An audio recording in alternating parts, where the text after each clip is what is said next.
नमस्कार, नव भारत मंथन में आपका स्वागत है। मैं हूं अमन कुमार। प्रधानमंत्री नरेंद्र मोदी ने आत्मनिर्भर भारत का नारा दिया है और उनका कहना है कि लोकल के लिए लोगों को ज़्यादा वोकल होना चाहिए।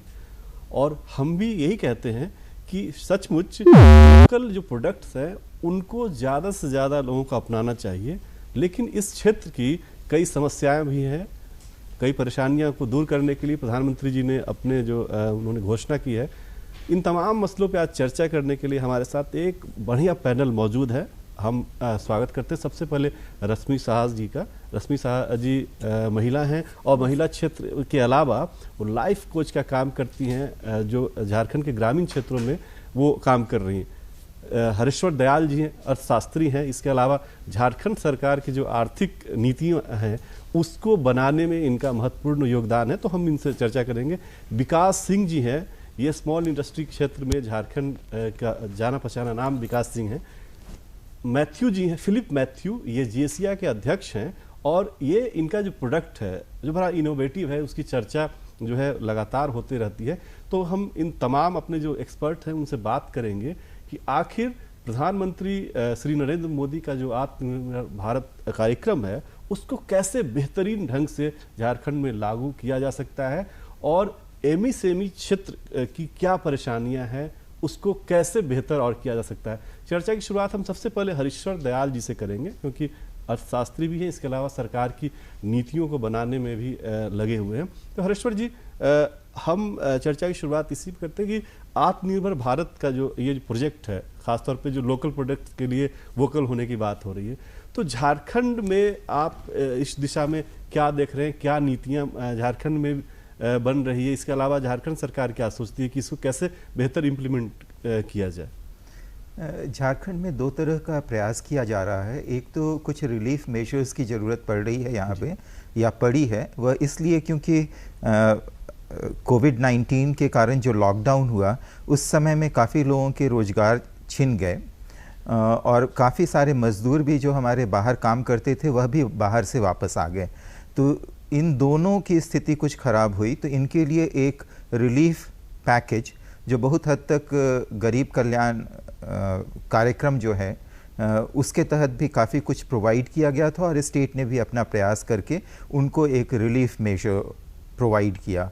और दूसरा है जो कि प्रमोशनल मेजर्स हैं कि जो लॉकडाउन से खुलने के बाद जो आर्थिक गतिविधियां शुरू हुई उन आर्थिक गतिविधियों को सपोर्ट किया जाए, जिसमें कि एमएसएमई एक महत्वपूर्ण क्षेत्र है, तो उसको सपोर्ट करने का बहुत हद तक यह आत्मनिर्भर भारत में यह पैकेज था। लेकिन स्टेट गवर्नमेंट भी अपने सपोर्ट के द्वारा उनको आगे बढ़ाने की कोशिश कर रही है। जी विकास जी, एक बहुत अच्छी बात है कि इस कोविड की वजह से जो देश पूरी दुनिया की अर्थव्यवस्था लगभग जो है वो ध्वस्त होती हुई ढहती हुई नजर आई, लेकिन जो लोकल बाजार था उसने बड़ा सपोर्ट किया है।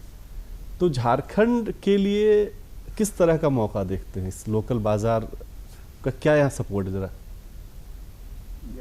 जहाँ तक एमएसएमई का सवाल है तो एमएसएमई डिपेंडेंट होते हैं बड़े इंडस्ट्रीज जी, और मदर प्लांट अगर हेल्दी रहेगी और वो अपने प्रोडक्ट्स के बाय प्रोडक्ट्स के बिक्री या खरीद में एमएसएमई को इन्वॉल्व करेगी तो एमएसएमई प्रॉस्पर करेगी।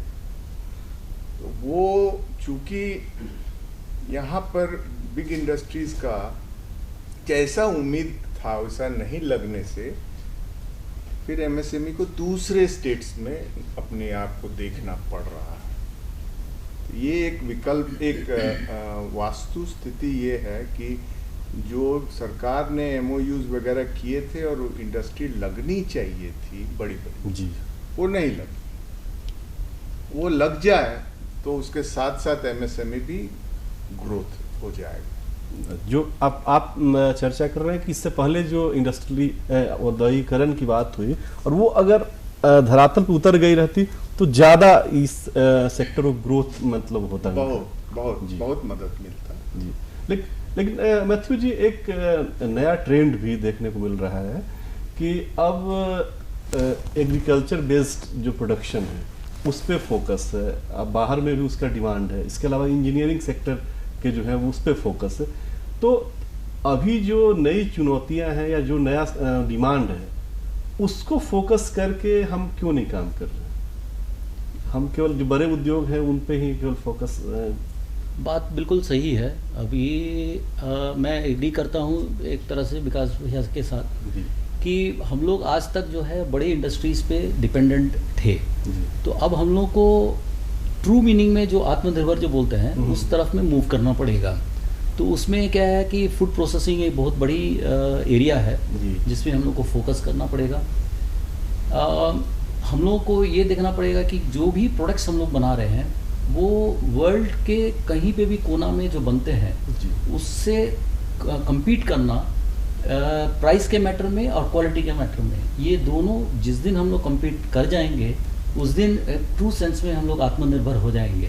तब क्या है कि हम लोग अपने प्रोडक्ट्स को एक्सपोर्ट भी कर सकते हैं और प्लस जो हम लोग इंपोर्ट कर रहे हैं उसको हम लोग रोक भी सकते हैं, बिकॉज हम लोग दोनों तरफ से हम लोग उस समय कामयाब हो जाएंगे। उसमें ये एक इम्पॉर्टेंट मैटर है। आप जिसने बोला कि एग्रीकल्चरल प्रोडक्ट्स जो ऐसा है कि आज हम लोग का ऑलमोस्ट 30 to 40% जो प्रोड्यूस है वो पूरा वेस्ट हो रहा है। वो वेस्ट होने का मेन कारण है कि हम लोग के पास प्रोसेसिंग इंडस्ट्रीज़ है नहीं। प्रोसेसिंग इंडस्ट्रीज़ जो है आज के अंदर में थोड़ा मोड़ा है भी, तो वो गुजरात साइड में और महाराष्ट्र साइड में ज़्यादा है, हमारे यहाँ झारखंड में ये कम है। तो ये थोड़ा सा हम लोग को पहल करना पड़ेगा सरकार को, और इसके अंदर में एग्रीकल्चरल कुछ पॉलिसी लावे और किसान को और एंटरप्रेन्योर्स को एक साथ बैठा करके, क्योंकि ये दोनों दो तरफा प्रॉब्लम है। अगर हम लोग एंटरप्रेन्योर्स फैक्ट्री डालते हैं तो रॉ मटेरियल यहाँ पे सही नहीं है, तो उस रॉ मटेरियल भी रेगुलर सप्लाई और जो क्वालिटी का सीड्स वगैरह देना है फार्मर्स को वो सीड्स दे करके अगर यहाँ पे प्रोत्साहन किया जाए तो आप जो बोल रहे हैं वो जरूर यहाँ पे डिफरेंसेस आएगी।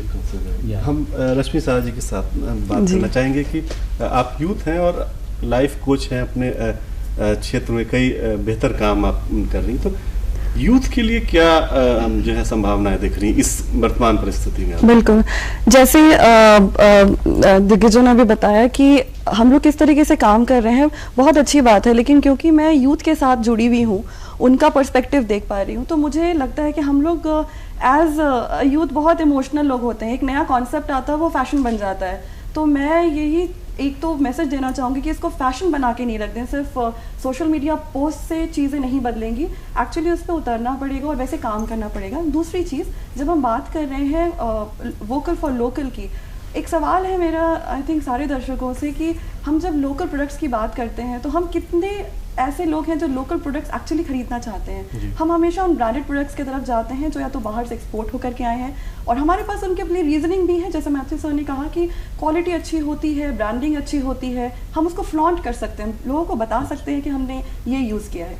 वही सारे फैक्टर्स अगर हम अपने लोकल प्रोडक्ट्स में अगर लगा दें, अगर हम उसको उसी मेंटालिटी के साथ फिक्स कर दें जो हमारा इंडिया चाहता है, हमारा यूथ चाहता है, तो आई थिंक जो भी एमएसएमईज काम कर रही हैं लोकल प्रोडक्ट्स के लिए वो बहुत ज़्यादा सक्सेसफुल हो सकता है। जी हाँ, और ऐसा देखा गया है कि जितने भी ब्रांड्स हैं जो दुनिया भर में इस्तेमाल करते हैं लोग, वो कभी ना कभी लोकल प्रोडक्ट्स नहीं थे। Exactly. क्या विकास जी? तो फिर हम वैसा प्रोजेक्ट जो है यहाँ पे क्यों नहीं ला सकते हैं? उस अपने ब्रांड को उस तरह से जो है वर्ल्ड लेवल पे क्यों नहीं उसकी ब्रांडिंग कर सकते हैं?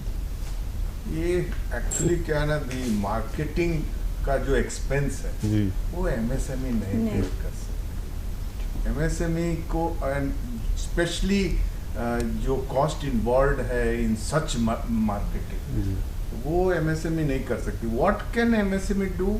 It can be a producer, manufacturer, quality standards भले वो इंश्योर करे, और बहुत सारे जैसे ब्रिटानिया कंपनी तो देती है ना स्मॉल स्केल को कि आप बनाइए, हम आप उसका मॉनिटर करेंगे and they will sell it. तो इनिशियल स्टेजेस में शुरुआत इसी तरह से हो सकता है कि हम बनाएं, क्वालिटी वो मेंटेन करें और वो उसको मार्केट करते रहें। इन द प्रोसेस हम कुछ आस्ते आस्ते आत्मनिर्भर बनने का मौका मिलेगा, then I can go on my own. ये एमएसएमई के साथ अक्षर से लागू होता है। ये स्ट्रगल है, ये स्ट्रगल में कुछ लोग सकेंगे, कुछ लोग नहीं सकेंगे, लेकिन ओवरऑल जब आप देखते हैं सरकार का स्टैटिस्टिक्स में एमएसएमई का बहुत बड़ा रोल है जी। In all respects. करीब जीडीपी का जो है 25% है जी। एम्प्लॉयमेंट सेकंड लार्जेस्ट एम्प्लॉयर हम ही लोग जी हैं। जी Exactly. हम किसको एम्प्लॉय करते हैं?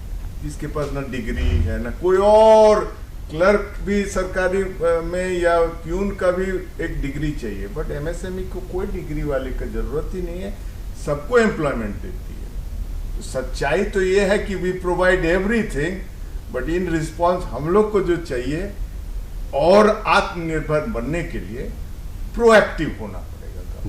देखिए गवर्नमेंट तो इतना प्रोएक्टिव है, आपके जो आपके लिए जो है वो लोन के लिए जो है खड़ी हो गई, भाई इनको लोन दीजिए, हम हैं हम अपना स्टेट आपके लिए की बात करेंगे। हम उससे उन पर चर्चा करेंगे, लेकिन हम उससे पहले मैथ्यू जी से बात करेंगे। मैथ्यू जी, इसमें एक बहुत इम्पोर्टेंट बात जो हम लोग को समझना है, बात आप ठीक बोल रहे हैं कि इन दिनों थोड़ा सा चेंजेस आई है। MSME is just like a small tree.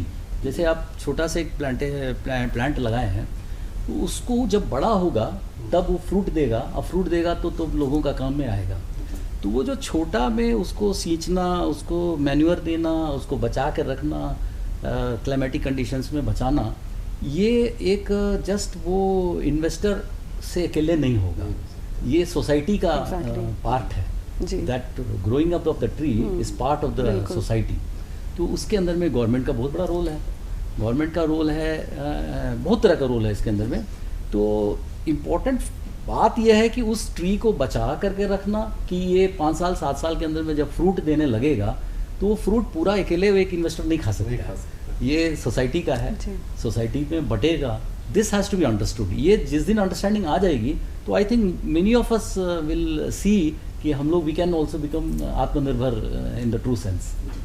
Harishwar ji, आप विकास जी को भी और मैथ्यू जी को भी सुन रहे थे, इनकी जो परेशानियां हैं, आपको क्या लगता है कि इनकी परेशानियों को किस तरह से दूर किया जा सके? एक सलाह के तौर पे, मतलब अगर राज्य सरकार को आपकी सलाह की अगर जरूरत हुई तो। ये देखिए, बड़े उद्योग और मंझले छोटे उद्योगों में अंतर जो होता है वह यह है, अगर कॉस्ट के बेसिस पे देखें तो कॉस्ट ऑफ प्रोडक्शन बड़े उद्योगों का कम होता है, अगर उस हिसाब से देखें हम लोग तब। जहाँ तक रोजगार का बात है, रोजगार तो उसमें भी ये सीधा नहीं कहा जा सकता है कि एमएसएमई ही सबसे ज़्यादा रोजगार दे रहा है। नंबर्स में जरूर दे रहा है, लेकिन अगर हम लोग देखें रोजगार पर यूनिट ऑफ कैपिटल, तो वो हो सकता है कि बड़े उद्योग में भी अधिक हो। बहुत सारे बड़े उद्योग हैं वह भी लेबर इंटेंसिव प्रोडक्ट बना रहे हैं, तो वह है। लेकिन छोटे उद्योगों को सबसे ज़्यादा एडवांटेज हो जाता है वो डिस्ट्रीब्यूशन कॉस्ट। तो इनका डिस्ट्रीब्यूशन कॉस्ट काफ़ी अधिक होता है, तो उसका ये लोग फ़ायदा कैसे उठा सकते हैं, क्योंकि इकोनॉमीज ऑफ लार्ज स्केल इनको मिल नहीं रहा है, लेकिन डिस्ट्रीब्यूशन कॉस्ट इनका कम हो सकता है, एडवर्टीजमेंट कॉस्ट कम हो सकता है। तो ये सारी चीज़ें अगर इसको टैकल किया जाए तो एमएसएमई काफ़ी प्रॉस्पर कर सकेगा। जहाँ तक समाज से लेने और समाज से देने की बात है, तो जो कुछ भी अगर जाता है सरकार के थ्रू वो समाज का जाता है। जो आप सब्सिडी के रूप में मिले या अदर फैसिलिटीज़ मिले, तो उतना ही समाज को वापस भी इंश्योर करना पड़ेगा कि वह भी उनको वापस मिले। तो दोनों तरफ का फ़ायदा होगा। यह निश्चित है कि बहुत हद तक जो एमएसएमई सेक्टर है वो बड़े उद्योगों से संबंधित होता है। वह या तो एंसिलरी यूनिट के रूप में ग्रो करता है या फिर इनपुट आउटपुट रिलेशन उनका होता है उनके साथ, बैकवर्ड फॉरवर्ड लिंकेज होता है बड़े उद्योगों के साथ। तो उसको भी और स्ट्रेंथन करना होगा और डिज़ाइन और मार्केटिंग में इनको आगे काम करना होगा कि कैसे अपने डिज़ाइन को, पैकेजिंग को, इन सभी को अच्छा कर सकें। और इनका दूसरी बात ये बता रहे हैं, ये कह रहे हैं कि हम कर रहे हैं, लेकिन जो सपोर्ट सिस्टम जो स्टेट में खड़ा होना चाहिए उसके में कहीं ना कहीं ये लोग कमी महसूस कर रहे हैं।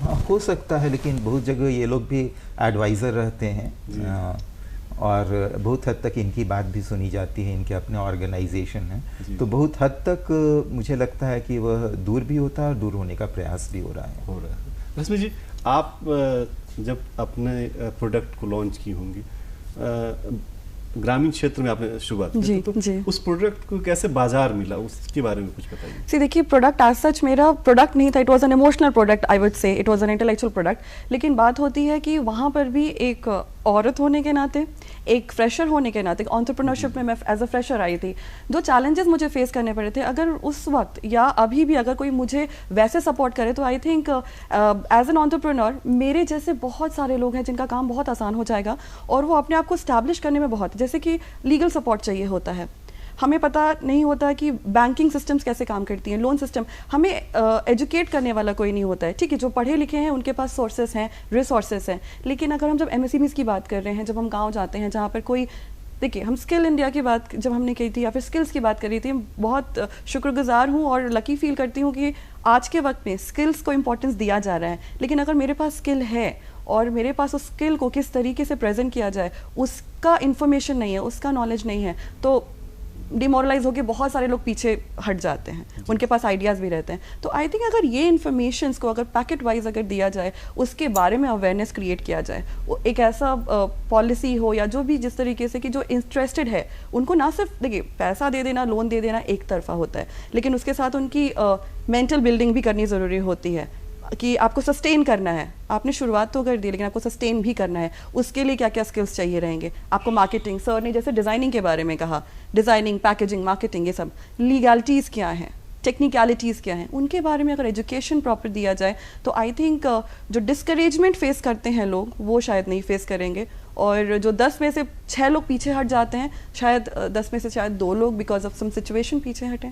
जी, ये मैथ्यू साहब जी, जब आप लोग जो हैं वो बहुत खुश नई स्टेट गवर्नमेंट की जो योजनाएं हैं उसको लेके, तो स्टार्टअप वाले जो हैं उनके लिए तो और बहुत बड़ी बाधा होगी। मैं सॉरी एक्चुअली मैडम का बात मैं अभी सुन रहा था तो आई वाज जस्ट रिकलेक्टिंग, अभी 10 दिन पहले हमारे एसोसिएशन में जो बात हुई है, हम लोग we have realised it very much कि हम लोग तो अपने टाइम में स्ट्रगल किए for many supports that we receive from our parents और फ्रॉम द सोसाइटी।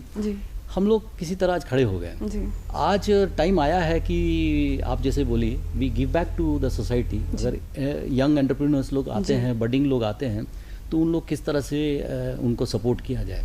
हमारे जसिया में हम लोग अभी इस बात को लेकर के बहुत सीरियसली हम लोग इसको we have taken it up and in all probability you will see कि जिस तरह से प्रज्ञा केंद्र होते हैं उस तरह से हम लोग वहाँ पे उद्योग मित्र केंद्र एक will be coming up with it and we will be having kind of will have a full support system, जहाँ पे कि जैसे हमारे विकास जी हैं, पास्ट प्रेसिडेंट है, और इस तरह से हमारे यहाँ we have a pool of people who have got a lot of experience.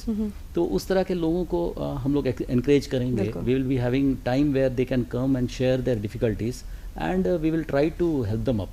हम लोग तो जैसे देखे हैं बहुत सारे, अभी सरकार भी बहुत ट्राई कर रहे हैं थिंग्स को सुधारने के लिए। वन एग्जाम्पल है ऑनलाइन हर चीज़ को ऑनलाइन में लाना, but there are lot of pulls, इधर उधर का भी पुल्स रहता है, उसको 100% सक्सेस अभी तक हुआ नहीं है। तो उस सब को भी हम लोग को आस्ते आस्ते करके ठीक करना। एक एग्जांपल है, मेरा अपना बेटा ही स्टार्टेड डोसा बैटर का एक, अभी जस्ट ये लॉकडाउन का पीरियड में उन्होंने स्टार्ट किया। तो एक इलेक्ट्रिसिटी कनेक्शन, मैंने बोला तुम कहीं पे भी किसी को नहीं करना है बात, सीधा अपना ऑनलाइन में डालो, ऑनलाइन में डाल करके तुम you see how it progresses. आज 4 महीना हो गया है, अभी भी एक जगह में वो अटका हुआ है। So I can feel new entrepreneur अगर होगा तो फ्रस्ट्रेशन में he will not be 4 months में अगर if he can not get a electric connection तो वो तो फिर ऐसे ही छोड़ कर भाग जाएगा बेचारा। So these are small areas where जसिया can play a very good role and I hope in next 3-4 months may be 6 months what आप जो बोले हैं we can give to the society. आपने बहुत अच्छी बात जी, आपने अच्छी बात की। और हमारा कार्यक्रम जो अगर कोई ऊर्जा विभाग के या बिजली वितरण निगम के कोई अधिकारी देख रहे होंगे तो उनके लिए एक जानकारी है कि अगर इस तरह से कार्रवाई आप के लोग करेंगे तो फिर अभी तो 4 महीने से काम नहीं हुआ, हो सकता है कि और लंबे समय तक काम नहीं होगा, तो फिर आप कोई भी योजना सक्सेस शायद ही झारखंड में होगा, और ये बड़ा चिंता का विषय है। विकास जी, जैसा कि हरेश्वर जी भी अभी बोल रहे थे और इन्होंने अभी एक परेशानी बताई, तो जब आप लोग की बात होती है, आप लोग विभिन्न मंचों पे मिलते हैं, सलाह देते हैं, तो इस तरह की परेशानियों पे बात नहीं होती है। अब भाई हमको तो फैक्ट्री लगाए हुए 40 साल हो गए जी, और अगर हम लोग मिनट्स देख लें या डॉक्यूमेंट देख लें तो इश्यूज ऑफ बिजली, बैंक, कोयला, all these issues, कोयला has always been there for the last 40 years. ऐसा नहीं कि नहीं, कभी कभी प्रोएक्टिवली कोई समझते हैं तो कुछ बातें आगे बढ़ती है। ऐसा नहीं है कि कुछ भी नहीं हुआ। आई डोंट डिनाई दैट कि lot of improvements have happened. जैसे ऑनलाइन में ही बहुत रिलीफ हम लोग को मिला।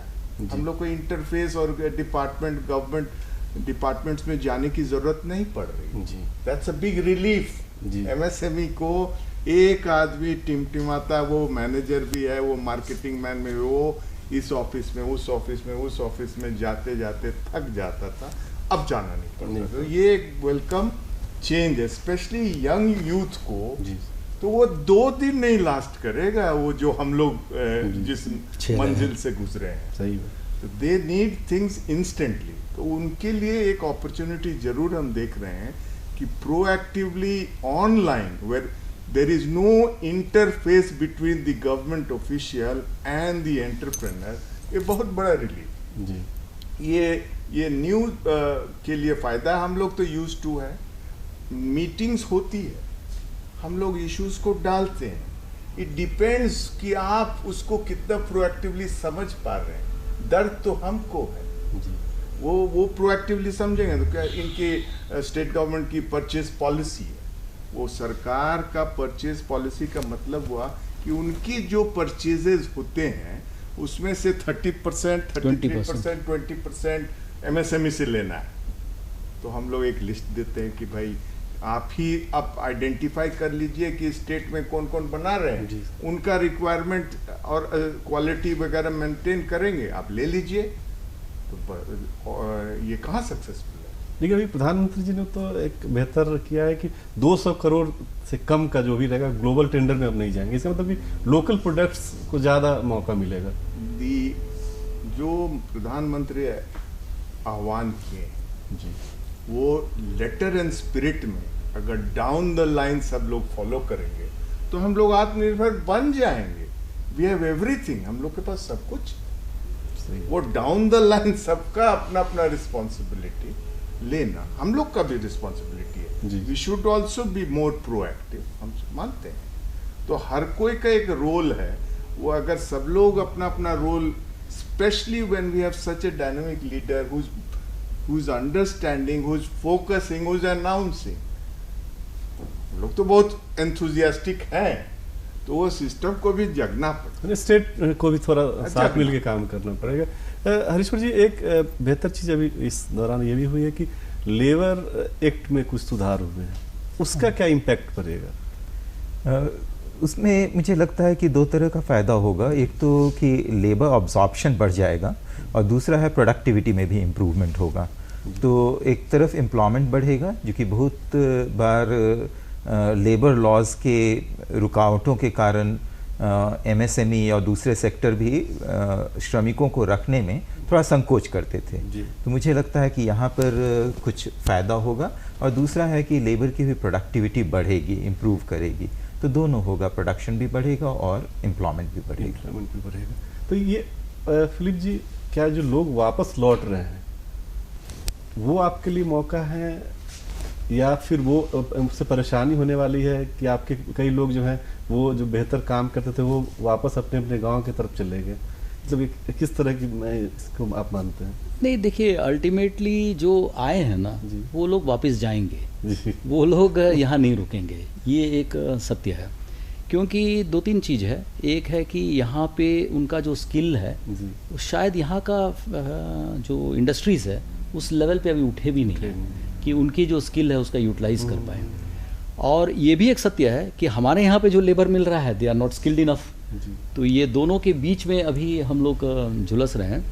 लेबर का जहाँ तक बात आई है, इसमें लेबर लॉस में भी थोड़ा सा रिफॉर्म्स की ज़रूरत है। सबसे बड़ी बात क्या है कि हम लोग जैसे कोई लेबर को अगर 15 दिन के लिए रखना चाहते हैं या 1 महीना के लिए रखना चाहते हैं तो आप नहीं रख सकते। उसमें बात करके भी अगर कॉन्ट्रैक्चुअल ही लेबर को रखना है तो भी उसका ESI है, प्रोविडेंट फंड है, दैट इज़ नॉट पोर्टेबल। ये पोर्टेबिलिटी आना बहुत ज़रूरी है। गवर्नमेंट बात की है अभी जनधन योजना जो है वो I think that is a first step in that direction. तो ये हो जाएगी और पोर्टेबिलिटी जब आ जाएगी तब क्या है कि लेबर के लिए भी अच्छा है, हमारे लिए भी अच्छा है। अगर मान लीजिए हम उनका 10 दिन के लिए पीएफ का पैसा देते हैं, वो पीएफ का पैसा उनको बेनिफिशियल होना चाहिए, आज के अंदर में वो नहीं हो पा रहा है। तो ये एक रिफॉर्म है जो ज़रूरत आज की रिक्वायरमेंट है। ये जब हो जाएगी तो आप जैसे बोले लेबर बाहर से इधर आए, 15 दिन यहाँ पे काम किए और यहाँ उनका जो स्किल्स है वो यहाँ पे इम्पार्ट किए, यहाँ के लोगों को ट्रेनिंग दिए और फिर देन वो वापस चले गए।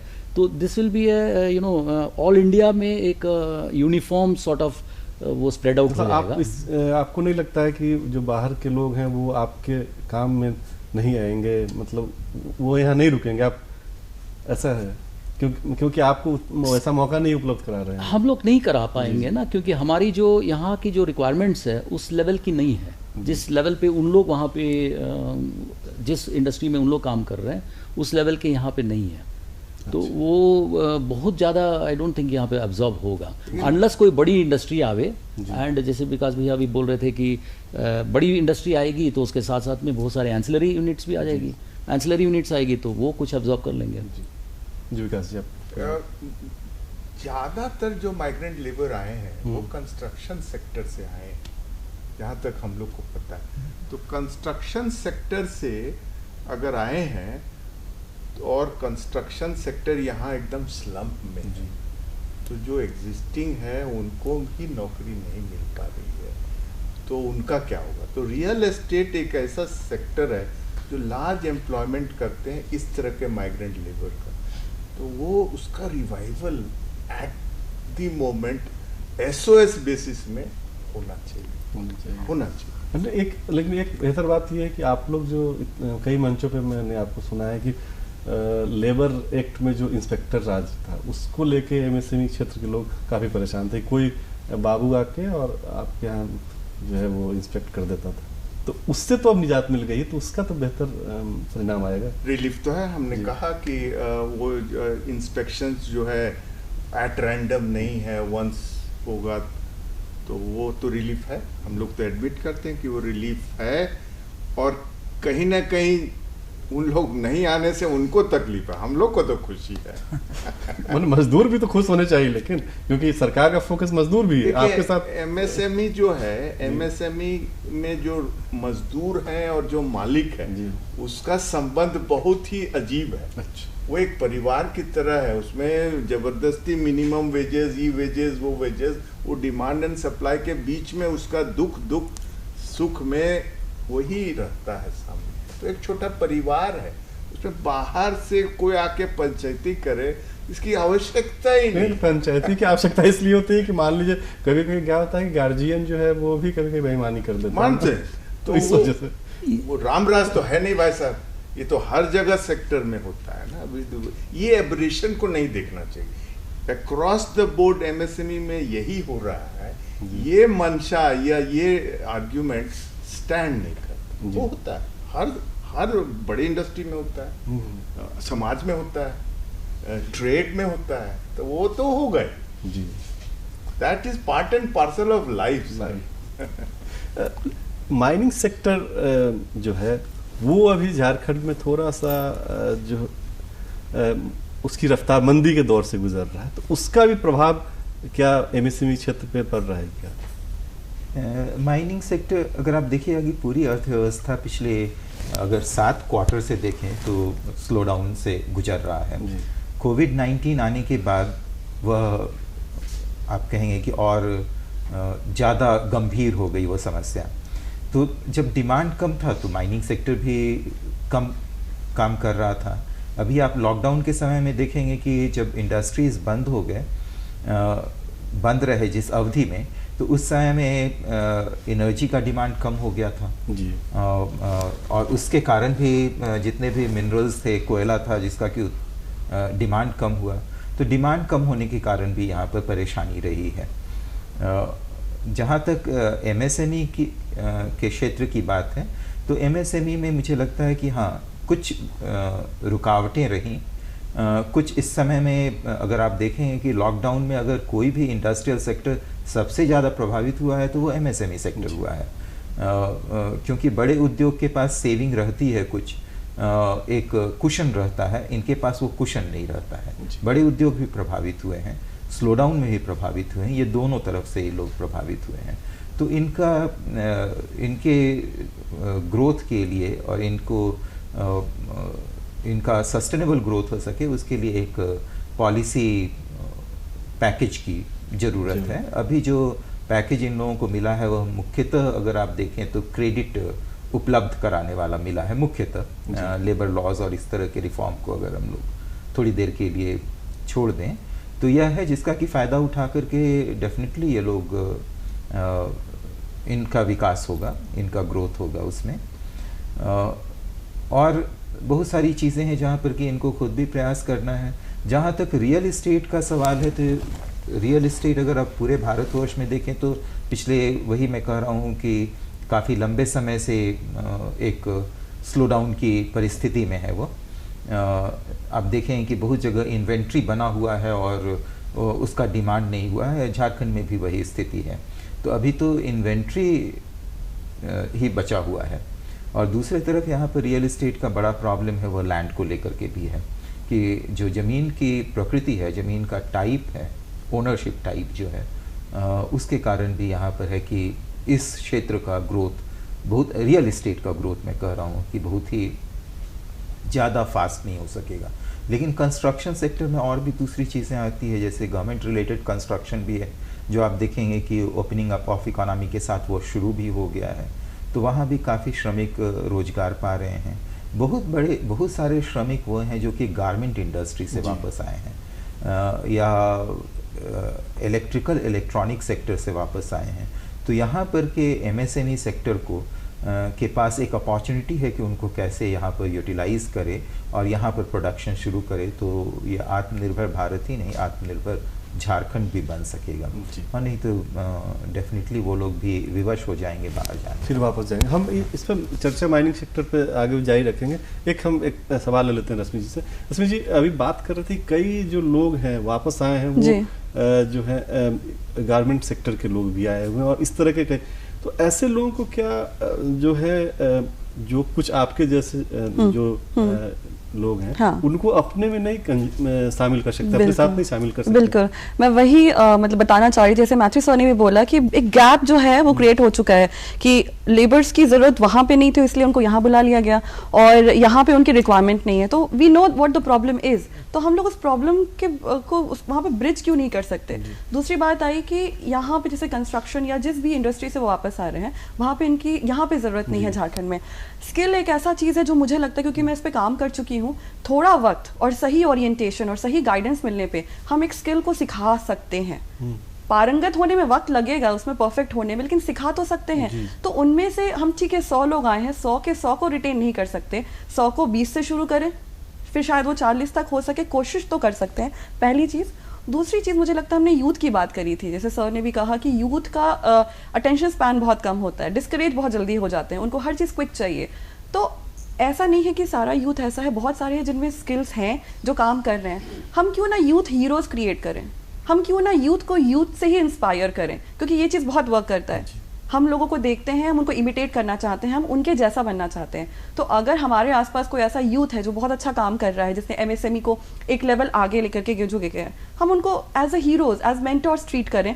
और जो बाकी लोग हैं जो उनके ऐसा बनना चाहते हैं या जिनके मन में कोई शंका है, डाउट्स हैं, हम उनको एक वो मेंटरशिप प्रोवाइड करा सकते हैं। आई थिंक ये काफी ज्यादा हेल्प करेगा, क्योंकि इसने किया है। हर चीज के लिए हम सरकार तो है ही, बैकअप दे रही है, लेकिन हमारी भी भूमिका हो सकती है। बिल्कुल बिल्कुल। और जब हम आत्मनिर्भरता की बात करते हैं तो देखिए सबसे पहले वो खुद से शुरू होना चाहिए। हमें पहले फील होना चाहिए कि हमें करना है। हमारे पेरेंट्स भी बहुत कुछ कहते हैं, मैं यूथ को रिप्रेजेंट करती हूँ, बहुत कुछ बोलते हैं, लेकिन करते हम कब हैं? जब हमारे दिमाग में आता है, जब हमारे दिमाग में वो सीड आता है कि यस हमें ये चीज़ करना है, हमने ये चीज़ चूज़ किया, उसके बाद हम रिसोर्सेज की तरफ देखते हैं। I think as people of Jharkhand, as people of India, हमें यही शुरू करना पड़ेगा। बातें ठीक है, पॉलिसीज ठीक हैं, सपोर्ट सब कुछ ठीक है, लेकिन सबसे पहले यूथ को, लोगों को, चाहे लेबर्स हैं, उनको खुद में ऐसा फील आए और हम उनको इनकरेज करें कि आप कोशिश कीजिए और हम तो हैं ही आपके पीछे। हाँ, जैसा कि अभी चर्चा शुरू करने से पहले मैथ्यू जी बता रहे थे कि विकास भैया हमारे गुरु हैं, मतलब इसी तरह जो है कई लोगों को अपने समाज से एक दूसरे को जोड़ के ले जाना होगा। सरकार के पास पॉलिसी है, फंड देने के लिए तैयार है, लेकिन हमको भी कुछ करना होगा। केवल सब कुछ सरकार पे डालने से थोड़ी परेशानी होगी। क्या विकास तो है ही, आफ्टर ऑल हम लोग कितना भी कुछ बोले लेकिन हम लोग काम तो कर रहे हैं जी। आउटपुट तो है, फैक्ट्रियां लगी हैं, ऐसा नहीं है। हम 40 साल से हैं, फिलिप भी हैं और हमारे जैसे काफी लोग हैं और नए नए भी आ रहे हैं जी। जो भी आ रहे हैं अपने बलबूते पे आ रहे हैं जी। नए यूथ को नया नया स्टार्टअप्स का भी अच्छा कॉन्सेप्ट झारखंड में भी है। They are also picking up, हमसे भी, हम लोग से भी इंटरेक्ट कर रहा है। तो जो हम लोग ट्रेडिशनल हैं उससे डिफरेंट लॉट एक आ रहा है, उनकी अपॉर्चुनिटी, उनकी रिक्वायरमेंट को मीट करने के लिए हम लोग सबको प्रोएक्टिव हो। बिल्कुल बिल्कुल सही बात। और ये संभव है, कोई रोक नहीं सकता। एक एंटरप्रेन्योर को कितनों भी निराश एनवायरमेंट रहेगा, वो एक रास्ता तो निकालता ही है, स्ट्रगल है जी। लेकिन निकालता तो है। ऐसा थोड़ी जो है कि सब हार के छोड़ के चले जाते हैं। तो आखिर इतना इंडस्ट्री है कहाँ? आखिर इस झारखंड में भी एमएसएमई सेक्टर है ना, मीडियम सेक्टर है, माइनिंग से रिलेटेड है, ट्रेड भी है जी। तो वो तो सरवाइव कर ही रहे हैं, अच्छा से कर रहे हैं और करेंगे, रास्ता दिखा ही रहे हैं। फिलिप जी से हम अनुभव जानना चाहेंगे। फिलिप जी, जब आप इस क्षेत्र में आ रहे थे, हम ये बात इसलिए कर रहे हैं क्योंकि कई लोग होते हैं जो निराश हो जाते हैं कि कोई मेरा देखने वाला नहीं, तो वो आपने शुरुआत की होगी झारखंड में और 40 साल पहले तो और ज़्यादा जो है कठिनाई होगी, तो उस पर हम जानना चाहते हैं कैसे मेंटरशिप मिला आप लोगों को और कैसे आप आगे बढ़े? देखिए, मेंटरशिप हमारा शुरू में तो मेरे फादर थे जी। Father was employ of CCL। अच्छा। तो वो CCL को छोड़ करके और वो एक ही बात हमको बोले कि बेटा तुम लोग पढ़ोगे और नौकरी आजकल बहुत कम है। उस ज़माने में नौकरी BIT मसला से भी निकल रहा था तो तुरंत प्लेसमेंट नहीं था हम लोग के टाइम में। तो फादर बोला कि देखो ये एक छोटा सा चीज़ हम स्टार्ट किए हैं, तुम लोग इसमें भीड़ करके इसमें काम स्टार्ट करो। तो उस टाइम जो था बहुत डिफ़िकल्ट पीरियड्स था, फर्स्ट 10-15 ईयर्स, और हम लोग स्टार्ट भी किए थे बहुत स्मॉल स्केल में, बहुत छोटे स्केल में। तो बहुत छोटा स्केल में स्टार्ट करने से स्ट्रगल बहुत ज़्यादा रहता है, तो एक सर्टन मिनिमम स्केल्स होना चाहिए। तो वो सब भी समझ में आते आते भी 10-15 साल वैसे भी निकल गया। तो बैंक्स वगैरह भी उसमें बहुत ज़्यादा हेल्पफुल नहीं थे, but luckily I came in contact with, जैसे विकास भैया हैं इस तरह से Jasiya Jharkhand small industry association के बहुत सारे मेंबर्स थे, तो वो लोग हमको बैंक से भी इंट्रोड्यूस करा के दिए and we got some loans. उससे we built up certain scale and वो स्केल से फिर हम लोग आगे बढ़ गए। एंड ट्रूली स्पीकिंग हम लोग जो है जैसे लुब्रिकेंट्स बनाते हैं, तो लुब्रिकेंट्स बना करके हम लोग लार्ज इंडस्ट्रीज़ को दे देते हैं, उन लोग उसको फर्दर अपना ब्रांड में बेचते हैं। अच्छा। तो एक टाइम आया जब मेरे को लगा कि नहीं, आत्मनिर्भर रहना है तो मेरा अपना ब्रांड होना चाहिए। तो दैट ऑल्सो टुक 15 ईयर्स, उसको भी बिल्टअप किए। तो आज मेरे को खुशी है कि almost 60 to 70% of my production हमारा ही ब्रांड में निकल जा रहा है। तो we are very little dependent on the large industries this days. तो वो बहुत बड़ी एक बात है। इसमें हमको ये कहना है कि झारखंड स्मॉल इंडस्ट्री एसोसिएशन आज आने का टाइम में, जैसे मैडम से अभी रश्मि जी से बात हो रही थी, हम लोग एक सेंटर फॉर एक्सेलेंस के हिसाब से हम लोग बात करना चाहेंगे, जहाँ पे कोई भी जो लोग नए आ रहे हैं और उन लोग को जो भी डिफ़िकल्टीज फेस हो रहा है, उस पे हम लोग उनके साथ बैठेंगे और उनकी बातें सुन करके उसमें सरकार के साथ अगर कोई भी तरह का इंटरेक्शंस करने की ज़रूरत पड़ेगी तो we will play a role over there. बिल्कुल। सो आने वाले टाइम में हमको लग रहा है कि जसिया एक अच्छा रोल इसमें प्ले करेगा और झारखंड के जितने भी बडिंग एंटरप्रेन्योर्स है, यंगस्टर्स है, उन लोगों का जो भी प्रॉब्लम्स बहुत है। सिंगल विंडो सिस्टम आज इट्स ऑलमोस्ट डिफंक्ट, जबकि वो माना गया था कि that will be a window which will open everything, but that opens into another few windows which doesn't have any, it doesn't take you places. तो ये एक प्रॉब्लम है, बट प्रॉब्लम खाली बोलने से नहीं होगा, हम लोग को सरकार के साथ इंटरेक्ट करके बताना पड़ेगा कि देखिए यहाँ पे जैसे हम लोग एग्जांपल देते हैं, हम लोग पोल्यूशन कंट्रोल बोर्ड के साथ 5-6 मीटिंग में बैठ करके, हमारे चेयरमैन उस समय थे रस्तोगी साहब, he was very very interactive and he understood what we said, और उन्होंने NIC वालों को बुला करके देखो यहाँ पे ये प्रॉब्लम है, इसको दूर करो, ये सॉफ्टवेयर में ये प्रॉब्लम है, इसको दूर करो। तो कोई ऑफिसर अगर इसको अपने हार्ट में अगर ले लेता है कि हमको इसको ठीक करना है, तो ठीक होता भी है, नहीं होता ऐसी बात नहीं है। तो ये इट्स अ टू वे, हम लोग कितना इसको स्ट्रांगली टेकअप करते हैं और कितना हम लोग परस्यू करते हैं, इस पे डिपेंड करता है। एंड सरकार वहाँ से अगर थोड़ा सा सपोर्ट देता है तो थिंग्स वर्कआउट। तो आने वाला टाइम में आई थिंक यूथ का टाइम है, youth will see that once सरकार लगातार, मैं तो कई जगह में लिखा हुआ देखा भी सरकार कि आपके आइडिया में है दम तो साथ खड़े हैं हम। तो इस तरह के बहुत सारे यूथ को आने चाहिए। और मुझे बड़ा दुख हुआ कि आपने बताया कि 4 महीने से जो है बिजली विभाग एप्लीकेशन पे कुछ काम नहीं कर रहा, और ये बड़ा गंभीर मसला है। विकास जी, एक मसला अभी आया है कि कमर्शियल माइनिंग की बात हुई है शुरू, तो कमर्शियल माइनिंग को लेके जो है अगर काम झारखंड में भी शुरू होता है, उसका बहुत इम्पैक्ट हो सकता है कि आपके क्षेत्र पे पड़े, और वो रफ्तार जो रुकी हुई है वो तेज शायद हो। देखिए, कमर्शियल माइनिंग एक इकोनॉमिक डिसीजन है जी, तो इसको इकोनॉमिस्ट लोग न डिसाइड करेंगे कि पॉलिटिशियन लोग तुरंत डिबेट करने लगे कि ठीक नहीं है, अच्छा नहीं है, खराब है। वाजिबन अगर कोल इंडिया CCL सब माइंस को अपने ऑपरेट कर लेती तो कोई दिक्कत नहीं था। तो उनके पास जगह है और वो माइन नहीं कर पाते, और अपना कोल का रिक्वायरमेंट है जी। तो इस कंट्री का रिक्वायरमेंट अगर सरकारी तंत्र नहीं फुलफिल कर पा रही है तो क्या उसको ओपन अप नहीं करना चाहिए जी। जैसे अभी ये निर्णय हुआ है, ये ओपन अप होगा तो अभी तक क्या था कि अगर प्राइवेट कैप्टिव पावर प्लांट के लिए उसको माइंस मिलता था जी। ये स्टील प्लांट प्राइवेट भी है तो उसको बेचने के लिए नहीं मिलता जी। लेकिन मार्केट में तो शॉर्टेज है ही कोयले का। तो अभी जो ओपन अप होगा, it's a very capital intensive industry, तो इसमें बड़े लोग आएंगे, इन्वेस्ट करेंगे, तो कोयला निकलेगा जो कि नीचे है। हम लोग क्लेम करते हैं कि Jharkhand has the biggest reserves of coal in the country, तो वो निकलेगा, उसको एक्सप्लॉइट होगा, तो उसके जब माइनिंग होगा तो माइनिंग रिलेटेड एक्टिविटीज में बहुत लोग को अपॉर्चुनिटी मिलेगी। यहाँ लेबर इंटेंसिव है तो लोकल लेबरर्स को मौका मिलेगा, उसमें बहुत सारा इनपुट्स है तो MSME खड़ा होगा, छोटा बड़ा, तो बहुत ही अपॉर्चुनिटी है। और इस अपॉर्चुनिटी को पॉलिटिकल डिबेट में डर लगता है कि कहीं वो स्टॉल इधर जी। खासतौर पे मैथ्यू जी जैसे लोग जो प्रोडक्ट बना रहे हैं उनके लिए तो बहुत बाजार जो है बहुत बेहतर हो जाएगा। नहीं, वो बात भी है, प्लस प्राइवेट आने से क्या होता है ना कि फुल रिसोर्सेज को फुल्ली यूटिलाइज कर लेता है।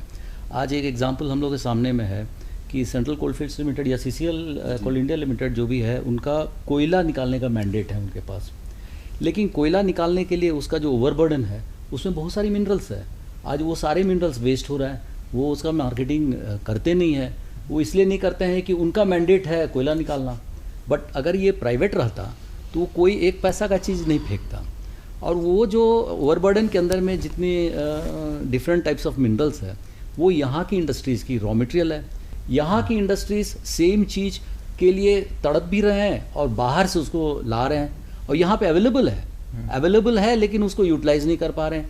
यूटिलाइज इसलिए नहीं कर पा रहे हैं कि CCL उसको देगा नहीं, दे विल नॉट, वो नहीं करेंगे, उनका मैंडेट में है नहीं।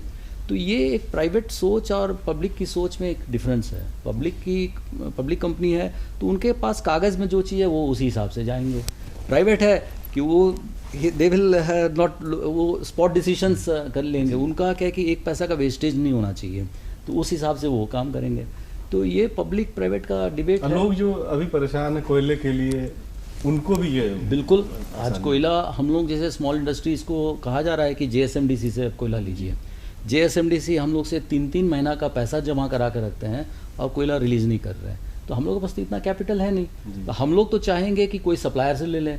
और वास्तव में आज वही हो गया, जैसे हमारे पास JSMDC का लाइसेंस है, 120 किलो टन हम हर महीना ले सकते हैं, but for all practical purposes I am not buying from JSMDC। हमारे पास एक सप्लायर है, वो JSMDC से 200-300 रुपया टन के ऊपर का रेट में लाकर सप्लाई दे देता है। हमको जब जितना ज़रूरत है हम मंगा लेते हैं।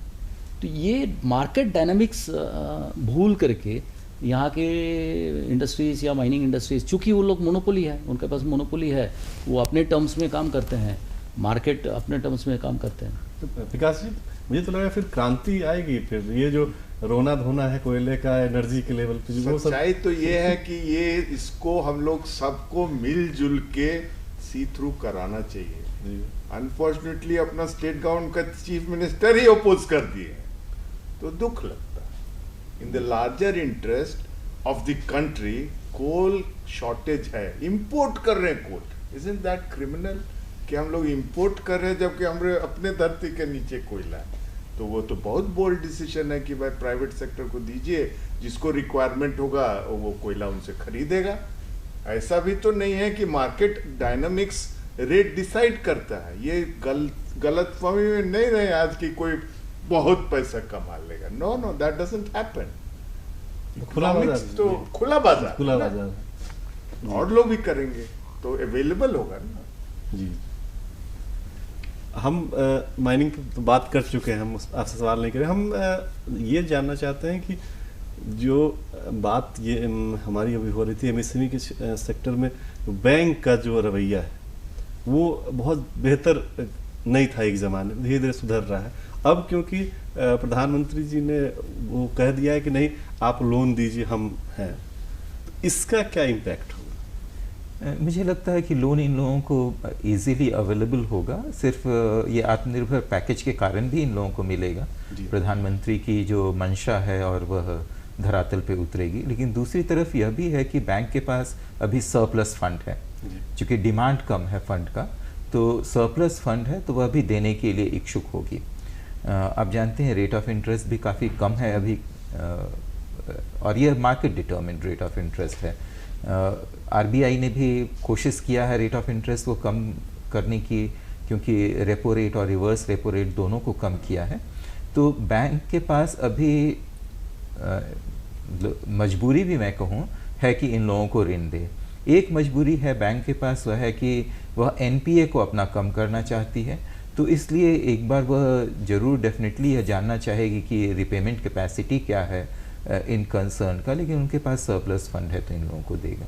अभी MSME के पास एक अवसर है कि कैसे इस स्थिति का, इस परिस्थिति का उपयोग कर अपना विकास कर सके। जी, मतलब एक बड़ा मौका है इन लोगों के पास है। रश्मि जी, जब आप शुरू की होंगी अपना जो काम, तो उस समय बैंक का क्या रवैया था? प्रोजेक्ट लेके जब गई होंगी तो क्या बैंक क्या आपने जी लोन के लिए तो अभी तक अप्लाई नहीं किया है, लेकिन अगेन मैं फिर से वही कहूँगी कि एक यूथ को, एक फीमेल सेक्टर को रिप्रेजेंट करती हूँ। मैं बार बार उसी पॉइंट पे आ रही हूँ कि देखिए, जब कोई पीछे नहीं होता है सपोर्ट करने के लिए या फिर आपको गाइड करने के लिए, मेंटर करने के लिए, डिफ़िकल्ट होता है, पहला चीज़।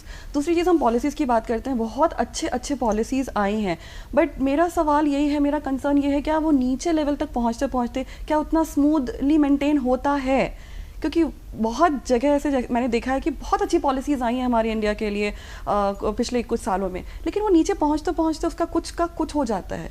अगर सही इंसान के हाथ में पड़ा तो वो वैसे, जैसे कि हम जब एंटरप्रेन्योरशिप की बात कर रहे हैं, बहुत सारे EDP प्रोग्राम्स का पार्ट रही हूँ, हिस्सा रही हूँ मैं, एंड बहुत सक्सेसफुल रहा है। मतलब जब हम MSMEs और गाँव के लोगों की बात करते हैं, फीमेल्स की, 15 दिन के सेशंस के बाद हमने उनको आत्मनिर्भर बनाया है। और जो बच्चियां पढ़ रही हैं, जो गांव में जो औरतें हैं, जो या हाउसवाइफ्स हैं जो कुछ नहीं कर रही हैं, उन्होंने काम करना शुरू कर दिया। लेकिन अब बात वही होती है कि जब उनको फाइनेंशियल सपोर्ट चाहिए, लीगल सपोर्ट चाहिए, तो वो जब वो वहाँ पे जाती हैं तो कितना स्मूथ होता है, नहीं होता है, ये again it's a very subjective thing कि अगर सही लोग हैं, भीड़ कम है और सामने वाला जो बैठा है ऑफिस में, उसको लगा कि ठीक है मैं इस कॉज को सपोर्ट करता हूँ, तो वो आपका काम आसानी से कर देगा। व्यक्ति विशेष के लिए, व्यक्ति विशेष है, हाँ।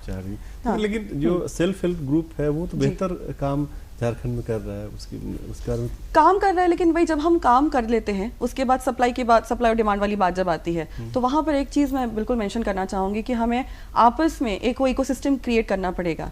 जैसे अगर हम बैंक्स की बात करें, फाइनेंसेस, गवर्नमेंट पॉलिसीज़ की बात करें, वो एक पार्ट है। दूसरा है कि जो ऐसे चीज़ें जो सेल्फ हेल्प ग्रुप्स हैं उनका एक पार्ट आ जाता है। दूसरा पार्ट आता है कि जो कॉम्पिटिटर्स हैं, MSMEs की हम बात कर रहे हैं, प्रोडक्ट्स की बात कर रहे हैं, तो कॉम्पिटिटर, तो यहाँ पर बहुत बार क्या होता है ना कि एक दूसरे की टांग खींचने में लग जाते हैं। हमें ये समझना होगा कि हमें अगर आगे बढ़ना है तो साथ में ही बढ़ना है। तो अगर हम वो इकोसिस्टम क्रिएट कर लें कि एक दूसरे को सपोर्ट करके, एक से रिसोर्स ले लिया, एक ने डिस्ट्रीब्यूशन संभाल लिया, या फिर जिस तरीके से आप कोहेरेंट हैं उस तरीके से आपने काम कर लिया, तो जो गवर्नमेंट की पॉलिसीज, इतनी अमेजिंग पॉलिसीज हमारे लिए बनी है, वो यथार्थ हो पाएंगी और बहुत स्मूथ तरीके से हो पाएंगी। क्योंकि काम ग्रास लेवल पे ही होता है, ग्रास लेवल पे ही होता है, वहाँ पर ही रिजल्ट दिखता है, वहीं से हम सक्सेस को भी देखते हैं। तो वो इकोसिस्टम क्रिएट करना मुझे लगता है बहुत ज़्यादा ज़रूरी है। कोई किसी भी बिजनेस में या किसी काम में इकोसिस्टम एक बेहतर जो है रिजल्ट देता है। चर्चा जी सर, ये जो इकोसिस्टम की आप जो बात कही, इसका बहुत बढ़िया स्कीम है गवर्नमेंट का, cluster programme, cluster development programme. तो ये क्लस्टर डेवलपमेंट प्रोग्राम क्या है कि कोई भी एक इंडस्ट्री अगर है तो उस इंडस्ट्री में अगर 10 जॉब्स है which is to be done, तो 10 MSMEs मिल करके वो एक बड़ी इंडस्ट्री बन सकती है। तो ये कंसेप्ट बहुत बढ़िया कंसेप्ट है, लेकिन हमारे यहाँ पे अनफॉर्चुनेटली अब जमशेदपुर में ऑटो क्लस्टर एक आ रही है। हम लोग यहाँ पे रांची में ट्राई किए थे इंजीनियरिंग क्लस्टर लाने के लिए, लेकिन अनफॉर्चुनेटली वो सक्सेस नहीं हो पाया। तो आप लोग इसमें आगे बढ़िए, यूथ इसमें जो है ना आगे आ सकते हैं। गवर्नमेंट का ये एक बहुत अच्छा पहल है, एक अच्छा स्कीम है, और उसमें ऑलमोस्ट 90% सब्सिडी है, ऑलमोस्ट यस 90% सब्सिडी है। तो दैट्स अ बिग अपॉर्चुनिटी। बिल्कुल, आप लोग may be lack of information के लिए you may not be coming forward. बस वही कह रही थी, लैक ऑफ इन्फॉर्मेशन यहाँ बहुत ज्यादा है, क्योंकि इन्फॉर्मेशन पहुँच नहीं पा रहा है लोगों तक। हम इसीलिए तो दूरदर्शन जो है लगातार सक्रिय है, जो सही जानकारी सही लोगों तक पहुँचाने के लिए, और हम इसीलिए नए लोगों को भी मंच देने की कोशिश करते हैं। आप जो तमाम दर्शक आए बहुत अच्छी जानकारियाँ दी, और उम्मीद है कि लोगों को बहुत फ़ायदा होगा। आपसे फिर एक बार मैं गुजारिश करता हूं कि धूप तो है लेकिन सरकार छाया देने के लिए तैयार है। आप लाभ उठाइए और प्रधानमंत्री जी का जो सपना है आत्मनिर्भर भारत, उसको सफल कीजिए। आप चारों मेहमानों का बहुत बहुत धन्यवाद। अगले सप्ताह फिर किसी दूसरे मुद्दे पर हम चर्चा करेंगे। तब तक के लिए पूरी टीम को आज्ञा दीजिए। नमस्कार।